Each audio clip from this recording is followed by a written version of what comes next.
The original Mobile Suit Gundam movie trilogy has arrived on 4K here in the UK. A few weeks back they released a whole collector's edition set. I didn't pick that one up, but I did pick these up, and those are all three of the films on standard 4Ks. I'm going to unwrap these and then we'll dive into them. A few moments later. The plastic wrapping is off, but before we take a closer look at them, please do leave a like on this video and subscribe if you are a fan of Mecha anime content and want to see plenty more videos like this in the future. I'm sure we've got plenty more Mecha anime Blu-rays on the horizon that I will unbox here on the channel. Alright, so now let's dive into what you guys are here to see, and that is all three of these films. I'm going to go over them all individually. These are all standard 4K Amares, so there's really not going to be a lot to go over, but considering there's three of them, it does make up for a full-length video. First up, we do have the first film, that is Mobile Suit Gundam Movie 1. Of course, this incredible poster. I love the posters for all three of these films.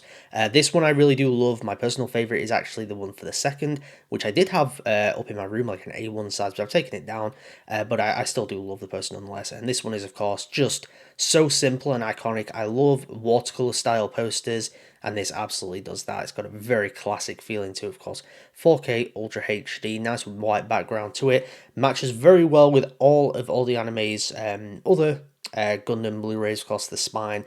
It's just going to go so well with everything else. And then we do have the back and everything on there. We've got a nice image of the RX-78-2 doing the slash, and then some various screenshots specifically from this first film. So we'll take a look on the back, and of course this is Mobile Suit Gundam Movie 1, animation production by Sunrise, chief director of course Yoshiyuki Tomino, the godfather of Gundam. The image is 4K, it is 4:3 aspect ratio, so it's the kind of box look, which is what it originally is anyway, so absolutely no problem to me personally. They do have the Japanese audio with English subtitles. I don't think there is a dub, at least the dub is not included here anyway, and the runtime is 142 minutes, which is 2 hours and 22 minutes. And it does just include the 4K Blu-ray with Dolby Atmos. So we'll now dive in to the inside, and as you can see, it is just very basic. It is simply just the 4K disc, and that is all you get. I don't even think there's any special features on here looking at it.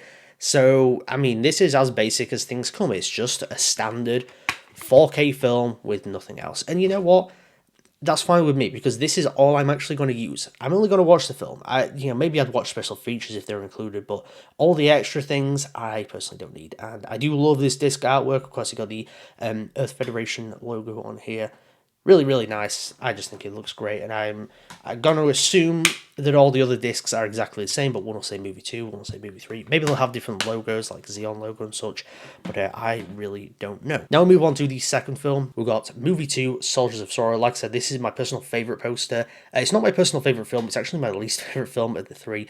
It's certainly not a bad film, but I love all three of these, and I do have reviews for all of them on the channel if you want to go check those out, and the ranking of the trilogy. But yeah, here is the front cover. Of course, matches nicely with the first one, with, like I said, my personal favourite poster. Spine is exactly the same again. Actually, hold on a second.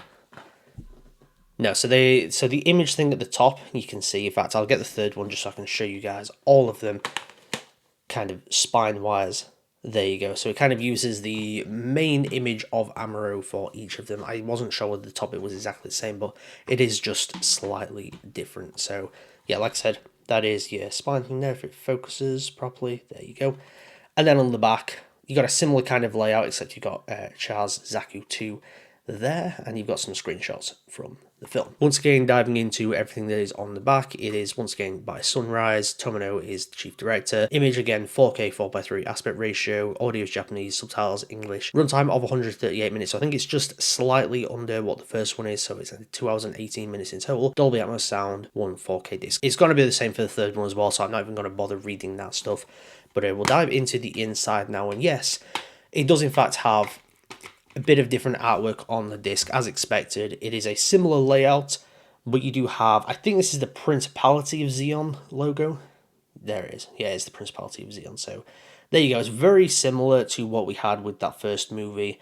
It is just a different symbol in the background, which I think looks great. I like that they've kind of decided to match things up. I think that all three of these kind of go together very nicely, and it's almost like a must-have where, like, you get one, you got to get all three of them, which is a great marketing strategy. Now moving on to the last one, we do have the third film, encounters in space. My personal favourite of the three, but my least favourite poster. I don't dislike this poster, I just simply like the other two more. I think there's a bit more of an iconicness to the other two, whereas this one heavily focused, of course, on like the whole space kind of thing. You got the big space station thing in the background, or ship, I'm not 100% sure what that is, and I think, I was going to say it's Lala, I'm not 100% sure, I think it's Sailor. It's kind of hard to tell with this specific style, but of course you've got RX-78-2 down there, and the logo thing at the bottom, spine once again, which I did just show off, same kind of thing.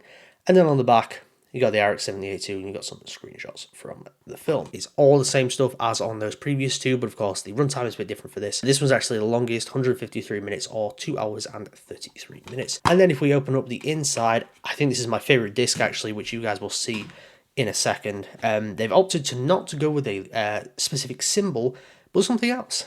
We've actually got the RX-78-2 on there as well. Once again, the style matches, but yeah, I mean, they could have just gone back to using the Earth Federation symbol, but I like that they put something different here. There was no other symbols for specific sides within the war to use, so they opted to go with the iconic Gundam itself. Looks really, really awesome, and yeah, I'm pleased with these. You know what?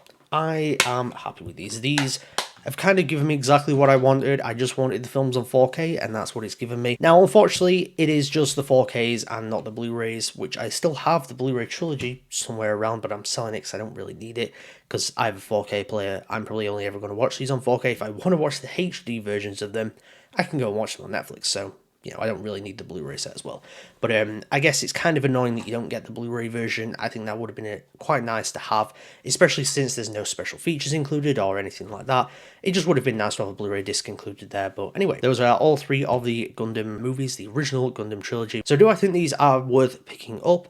I think that if you want the trilogy, if you like the trilogy, if you want it on 4K, this is, in my opinion, the best way of getting it.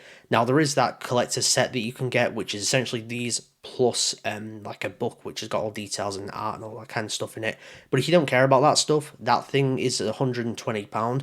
You can get these for £30 each most places, which is £90, so you get a saving of like £30 if you don't care about the booklet. Personally though, I actually got them from animeonline.com. I'll leave a link to where they are, where they were £24 each, I think, approximating like £73 to £75, which I think is a great deal for them, £25 each. I would say that they are worth that money, because at the end of the day, it comes down to your personal preference and your opinion on the films. If you like the films and you want them on the 4K, it's the best and cheapest way probably of getting them. So would I say that they're worth it? Of course, it's always going to come down to personal preference, but if you like the films, I think it's definitely worth picking these versions up. But there we have it. That is my unboxing of the standard 4K versions of the original Mobile Suit Gundam trilogy. Before I get out of here, please do leave a like on this video and subscribe if you are a fan of Mecha anime content and will see plenty more videos like this in the future. And head on down to the comment section below. Let me know if you already picked up that collector's edition version, or are you planning on picking up these 4K versions, or are you just happy with either the standard Blu-ray versions or just watching them on Netflix. Thank you once again for tuning into Mecha Chat today, and I'll see you guys next time.